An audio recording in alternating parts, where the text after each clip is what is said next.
So we're talking about the heritability of this particular MAOA gene, a 2 repeat form.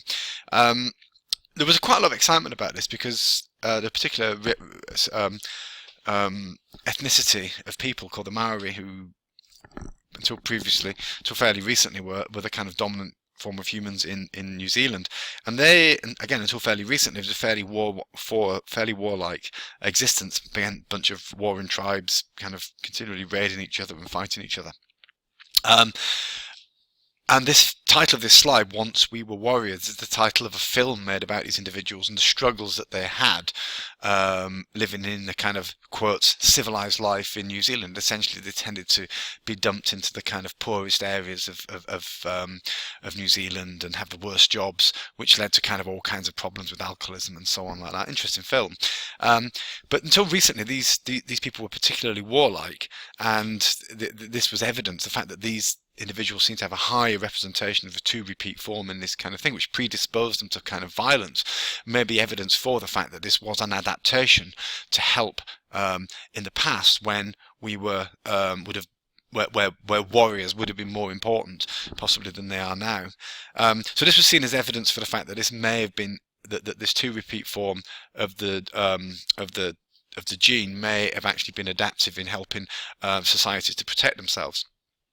It's got a lot more complicated than that. Recently, there's a link here which shows that there are various problems with this, because one of the things it does do is, though it may predispose to violence, it doesn't explain or isn't related to any of the other psychopathic traits such as self-centeredness, superficial charm and parasitic existence. So it may be MOA is part of the story, but it's most certainly not the whole story in trying to understand psychopathy.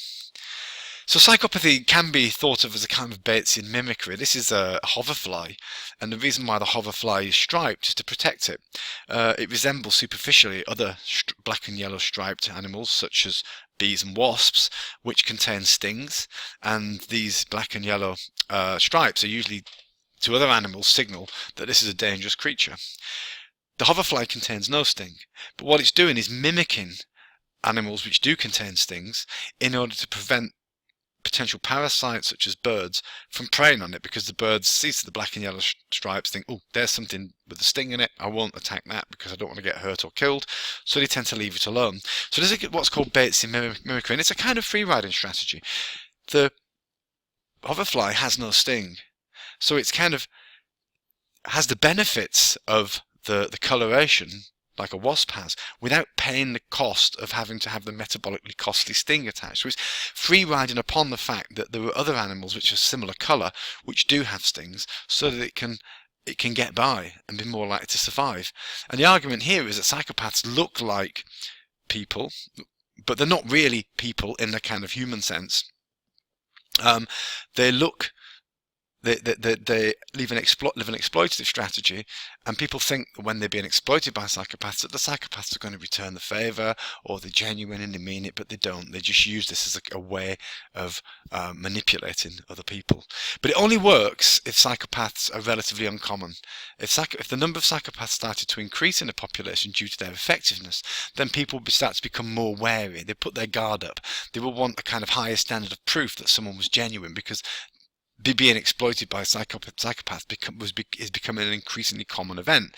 This would mean that the strategy of psychopathy would become less effective because people are less likely to be exploited, which would tend to mean that the number of psychopaths would tend to go down.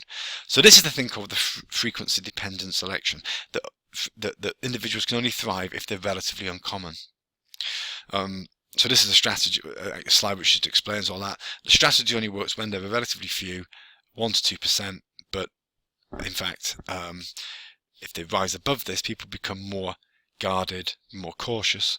The strategy is less effective, therefore the numbers will come down. So it's kind of at this low number because that's the number at which it's maximally effective. Recently there's been a spate of research looking at so-called positive mental illnesses. This is mental illnesses which don't, on the surface of it, look like mental illnesses. They look like these people are lovely and nice. Codependents will often put their own interests completely on the back burner in order to help out a partner or friend or other people. They don't really seem to matter. They take other people's interests into account before their own. Animal hoarders, similarly, will often spend a great deal of time and effort and resources caring for animals,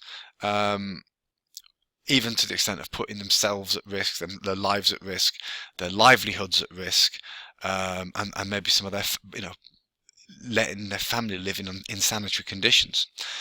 There's a whole bunch of these. Barbara Oakley's cold-blooded kindness, which is how nice people can often harm themselves and other people through kindness, such as animal hoarding. We've seen an example there. Pathological Altruism is another book edited by Barbara Oakley, which looks at the extent to which people can often drive themselves into the ground helping other people. They so care about other people that they can often cause themselves other mental illnesses such as alcoholism, depression, anxiety, and so on, because they care too much.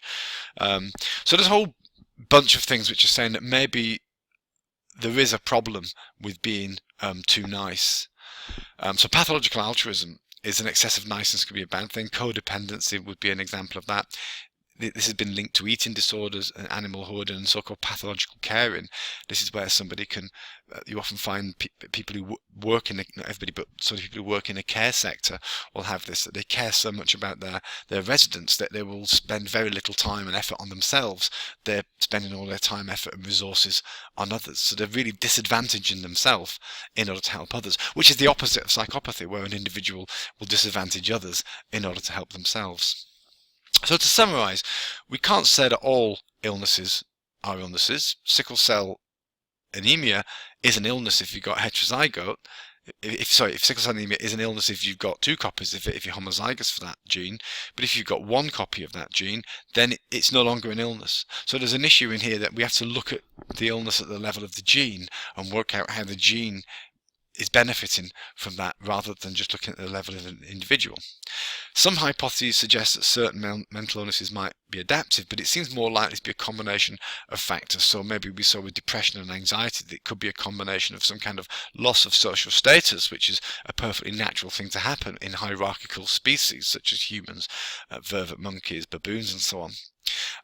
But that coupled with the time lag that we've got these multiple social comparisons and live in potentially a stressful environment, the stresses for which we have not been adapted might actually help to explain why these things, why normal depression and normal anxiety may become pathological. But it's a new area and there's still quite a lot of research being done in these areas.